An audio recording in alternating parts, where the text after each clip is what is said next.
Everyone दोस्तों, कैसे हो आप सब। मैं निधि राज आप सभी का स्वागत करती हूँ आपके अपने चैनल IQ स्टार्टअप में।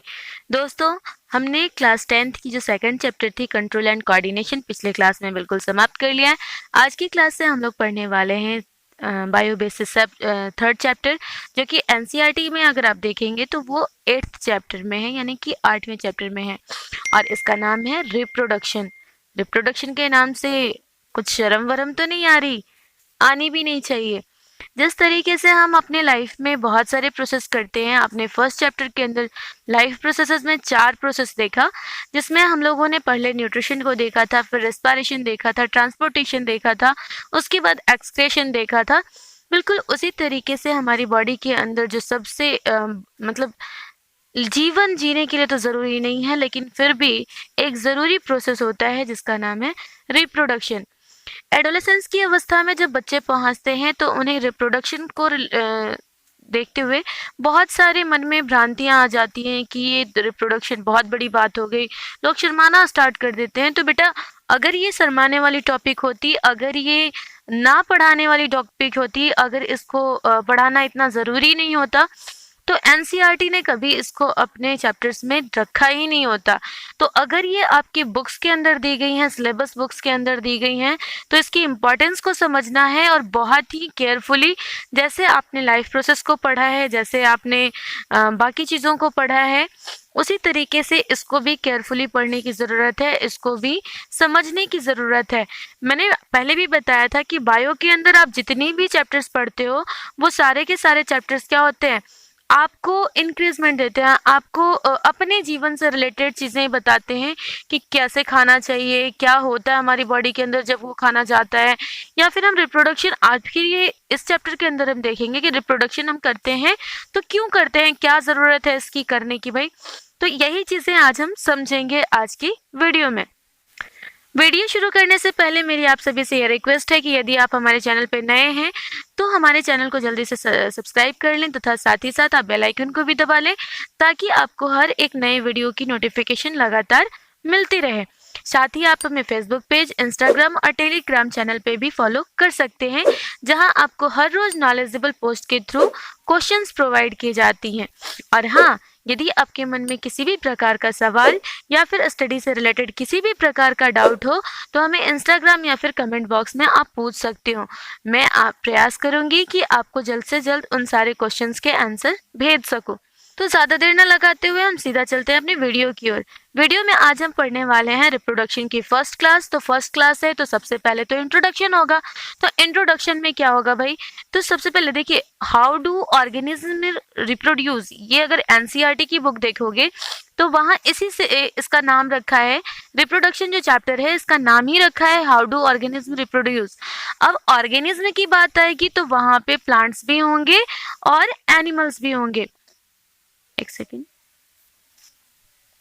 अब जब प्लांट्स भी होंगे और एनिमल्स भी होंगे, क्योंकि ऑर्गेनिज्म तो दोनों हैं, तो ऑर्गेनिज्म अगर दोनों हैं तो प्लांट्स के अंदर और एनिमल्स के अंदर क्या सेम प्रोसेस होगी? बिल्कुल नहीं, दोनों के अंदर अलग अलग रिप्रोडक्शन की प्रोसेस होती हैं। तो हम यहाँ पहले प्लांट्स के पढ़ेंगे, फिर एनिमल्स के पढ़ेंगे, ठीक है। अब इस चैप्टर को शुरू करने से पहले हमारे दिमाग में बहुत सारे क्वेश्चंस आते हैं, तो पहले हम उन क्वेश्चंस को सॉल्व कर लें, उसके बाद हम इस चैप्टर को स्टार्ट करेंगे, ठीक है। तो सबसे पहला जो हमारे दिमाग में आता है कि आखिर ऑर्गेनिज्म को रिप्रोड्यूस करने की ज़रूरत क्या है, क्यों करते हैं ये रिप्रोड्यूस, है ना। रिप्रोडक्शन का मतलब होता है, हिंदी में अगर बात करें तो इसको हिंदी में जनन बोलते हैं। जनन का मतलब क्या होता है कि एक जीव से वैसा ही देखने वाला दूसरा जीव को जन्म देना। जनन यानी कि जन्म देना, है ना। हर माँ अपने बच्चे को जन्म देती है, क्यों देती है भाई जन्म, क्या जरूरत है इसकी।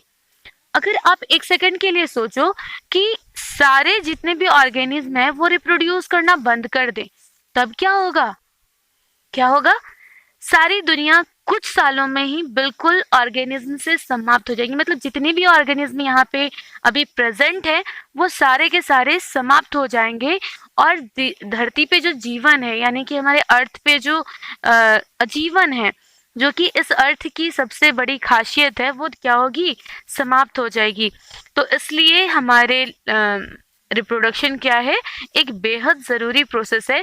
जबकि वो जीवन जीने के लिए ज़रूरी नहीं है। अगर हम ऐसा नहीं कि रिप्रोड्यूस नहीं करेंगे तो हम जिंदा नहीं रह सकते, जिंदा रह सकते हैं, लेकिन हमारे मरने के बाद हमारी तरह दिखने वाला ऑर्गेनिज्म जो है वो समाप्त हो जाएगा। ऐसा सोचो, एक सेकंड के लिए ऐसा सोचो कि दुनिया में जितने भी इंसान हैं वो रिप्रोड्यूस करना बंद कर दें, यानी कि जितनी भी लड़कियां हैं वो मां बनना बंद कर दें, तब क्या होगा? बच्चे ही नहीं आएंगे, और बच्चे नहीं आएंगे तो फिर बड़ा कौन होगा?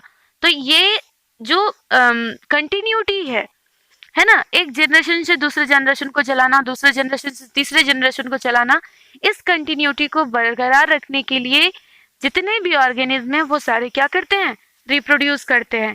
अब इसको तो आप लोगों ने समझ लिया है ना।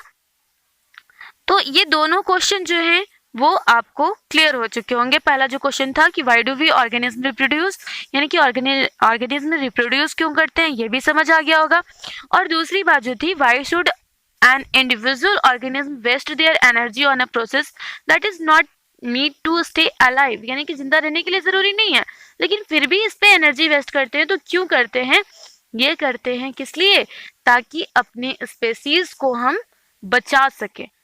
अगर सारे ऑर्गेनिज्म क्या करेंगे, अपना रिप्रोडक्शन करना बंद कर देते हैं, तो एक समय की बात नहीं है, वो कुछ सालों के अंदर ही, है ना, कुछ ही ईयर्स कंप्लीट होंगे और धीरे धीरे वो स्पेसीज दिखना बंद हो जाएगा। जैसे अभी रेड डाटा बुक उठा के देखते हो, धीरे धीरे ऑर्गेनिज्म की संख्या कमते जा रही है। कुछ ऐसे जीव हैं जैसे गेंडा, हिप्पोपोटामस की बात करें या फिर राइनोसेरस की बात करें, इन सभी में बहुत सारी, जैसे वल्चर की बात करें, तो ये सारी चीज़ें बहुत कम होती जा रही हैं।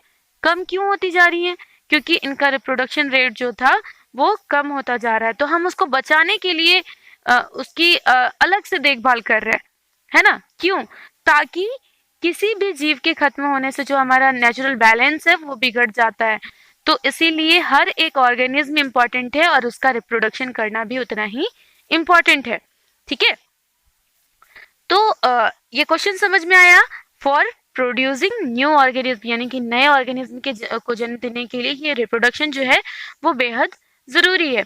दूसरी बात की continuation of generation for particular organism, यानी कि उस स्पेसीज का जो कंटिन्यूटी है, उसके जीवन की जो कंटिन्यूटी है वो लगातार बनी रहे, सालों दर सालों तक बनी रहे, सैकड़ों साल, हजारों साल, लाखों साल तक बनी रहे, इसके लिए रिप्रोडक्शन बेहद आवश्यक है। क्योंकि जितने भी जीव हैं वो मैक्सिममली जिसका एज होता है उसकी एक लिमिटेड एज है, हर ऑर्गेनिज्म की अपनी अपनी एज होती है। जैसे अगर हम मनुष्य की बात करें तो उसकी एज क्या होती है?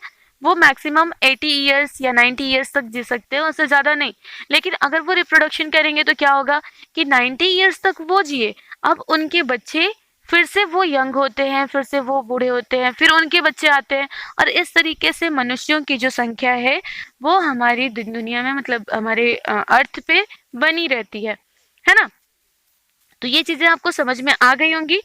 अब बात करें कि क्या मतलब ऐसा थोड़ी होता है कि जब वो ऑर्गेनिज्म अपना डुप्लीकेट पैदा करता है तो क्या ये डुप्लीकेट पूरी तरह से डुप्लीकेट होते हैं, क्लोन होते हैं क्या? बिल्कुल नहीं। अब कैसे नहीं, ये हम समझेंगे अपने बायोलॉजिकल सिस्टम के द्वारा।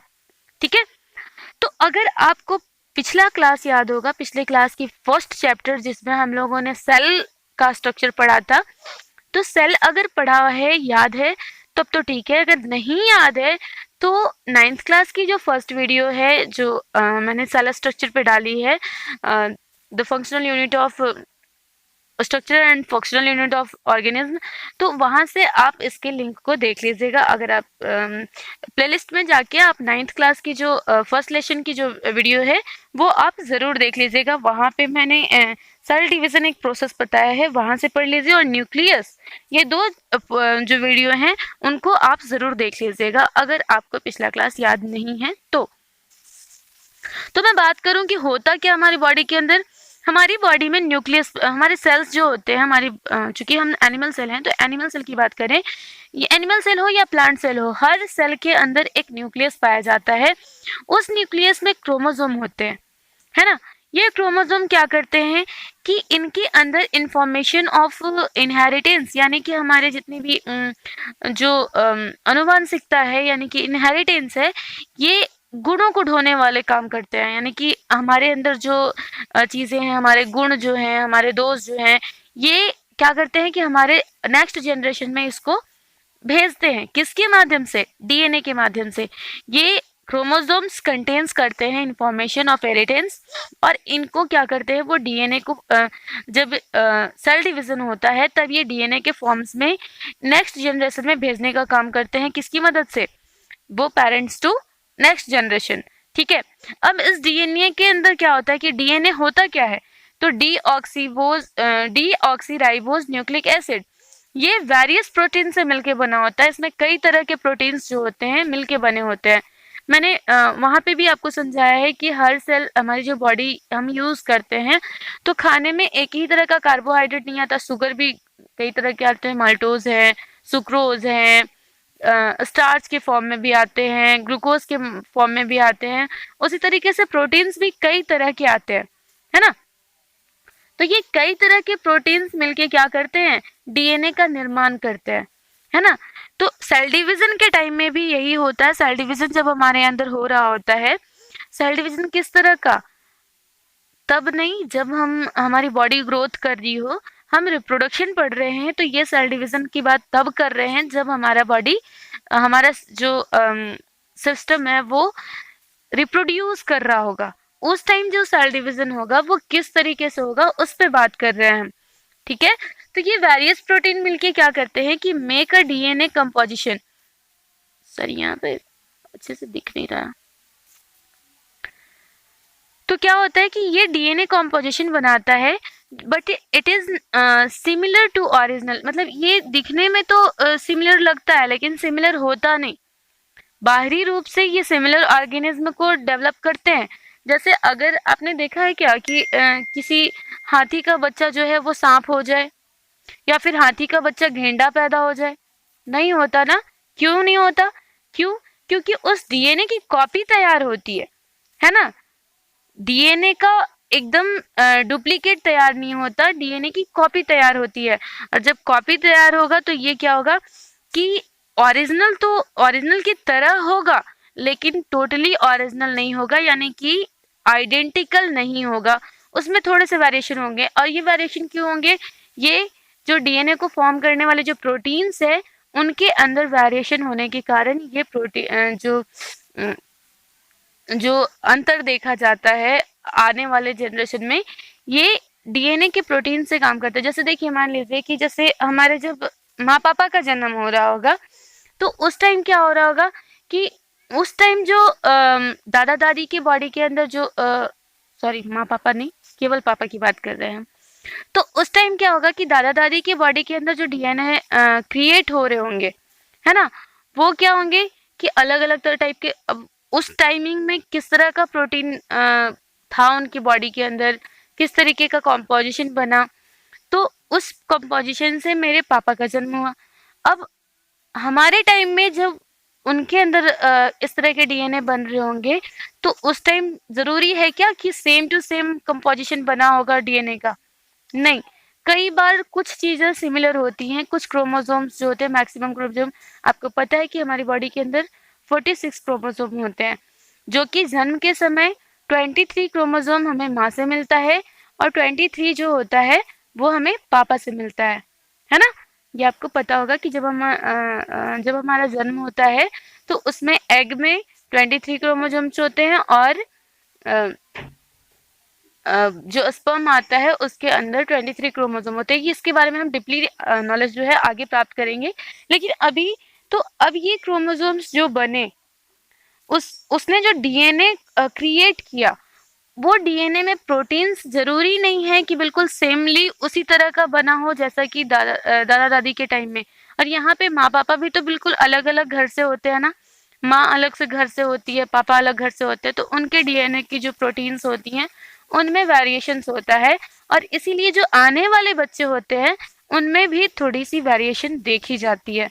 लेकिन कुछ एक बच्चे ने मुझसे पूछा था कि मैम अगर ऐसा है तो हमारा डीएनए हमारे भाई के डीएनए से मैच करना चाहिए। तो बिल्कुल, डीएनए में ऐसा नहीं है कि केवल और केवल माँ बाप से मिलेंगे। अगर हमारे भाई का डीएनए भी है तो वो भी हमारे डीएनए से काफी मैच करेगा। लेकिन अगर वो किसी दूसरी फैमिली का है तब वो डीएनए हमारी फैमिली से मतलब मेरे डीएनए से मैच नहीं कर सकता, क्योंकि उनके अंदर जो डीएनए बनाने के लिए प्रोटीन्स यूज हो रहे हैं वो हमारी बॉडी के अंदर नहीं होंगे। तो वेरिएशन क्या है, वेरिएशन क्यों ज़रूरी है, वेरिएशन होना ज़रूरी है भी या नहीं है, ये सारी चीज़ें हम नेक्स्ट वीडियो के अंदर देखेंगे। आई होप कि आपको आज की वीडियो काफ़ी पसंद आई होगी, आपने इसको खूब एंजॉय भी किया होगा, बहुत सारी नॉलेजेबल चीज़ें भी आपको मिली होंगी। तो अगर आपको वीडियो हमारी पसंद आई है तो आप वीडियो को लाइक कीजिए और साथ ही साथ अपने दोस्तों के साथ इसको शेयर भी कीजिए, ताकि आपको ये वीडियोस जो हैं आपके दोस्तों को भी ये सारी नॉलेजेबल बातें बता सके, सिखा सके और उनके नॉलेज लेवल को भी बढ़ा सके। आप अगर यहाँ से रिलेटेड अभी जो मैंने पढ़ाया है उतने में से अगर आपको रिलेटेड किसी भी तरह की कोई क्वेश्चन पूछनी हो तो आप हमें कमेंट बॉक्स में पूछ सकते हैं। तो आज की वीडियो में बस इतना ही, मिलते हैं नेक्स्ट वीडियो में, तब तक के लिए बाय बाय, टेक केयर।